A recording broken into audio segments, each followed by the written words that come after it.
പുതിയ ഓൺടർപ്രണേഴ്സിന് ഈ solar industry എന്ന് പറയുന്നത് ഇപ്പോൾ കുറച്ചും കൂടി എളുപ്പമാണ്, ഭയങ്കര ഓപ്പണാണ്, ഒരുപാട് ഓപ്പർച്യൂണിറ്റി ഉണ്ട് എന്ന് പറഞ്ഞു.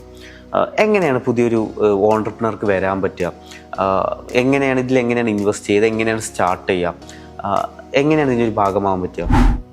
ഇതിലെന്ന് പറയുന്നത് ഇപ്പോൾ സോളാർ പവർ പ്ലാന്റുകളിൽ പ്രധാനമായിട്ടും ശ്രദ്ധിക്കേണ്ട കാര്യം, ഇപ്പോൾ ഒരു കസ്റ്റമറെ സംബന്ധിച്ചും ഒരു വെണ്ടറെ സെലക്ട് ചെയ്യുമ്പോൾ സാധാരണ ഇവരെല്ലാവരും ചോദിക്കുകയെന്ന് വെച്ചിട്ടുണ്ടെങ്കിൽ ഏത് പാനലാണ് ഉപയോഗിക്കുന്നത്, ഏത് ഇൻവെർട്ടർ ഉപയോഗിക്കുന്നത്, ഈ രണ്ട് ചോദ്യമാണ് കസ്റ്റമേഴ്സിന്. മുമ്പ് ചെയ്ത വീട് ഏതാണ്, മുമ്പ് ഇവിടെ ചെയ്തത്. ഈ കസ്റ്റമറെ സംബന്ധിച്ച് ഇതിനെക്കുറിച്ച് വേറെ കൂടുതൽ അറിവുണ്ടായിട്ടൊന്നുമല്ല. അപ്പോൾ ഒരു പുതിയൊരാള് ഇതിലേക്ക് വരണം എന്നുണ്ടെങ്കിൽ ഏറ്റവും ആദ്യം ഇതിന്റെ ഇൻസ്റ്റോളേഷൻ സൈഡും സർവീസ് സൈഡുമാണ് അവർ ട്രെയിൻഡ് ആയിരിക്കണം. അല്ലാതെ വേറൊരു ബിസിനസ് ചെയ്യാൻ വരുന്ന പോലെ പൈസ ഉണ്ട് ഇൻവെസ്റ്റ് ചെയ്ത് കുറച്ച് സ്റ്റോക്ക് എടുത്ത് വെച്ച് സ്റ്റാർട്ട് ചെയ്യാന്ന് പറഞ്ഞ് ചെയ്യാൻ പറ്റുന്ന ഒരു കാര്യമല്ല.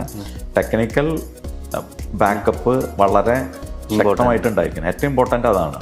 അപ്പോൾ ഏതെങ്കിലും നല്ല സ്ഥാപനങ്ങളുമൊക്കെ ആയിട്ട് ടൈപ്പ് ചെയ്ത് ആദ്യം വർക്ക് ചെയ്ത് ആ ഒരു എക്സ്പീരിയൻസ് എടുത്തതിന് ശേഷം മാത്രം സ്റ്റാർട്ട് ചെയ്യുന്നതായിരിക്കും നല്ലത്.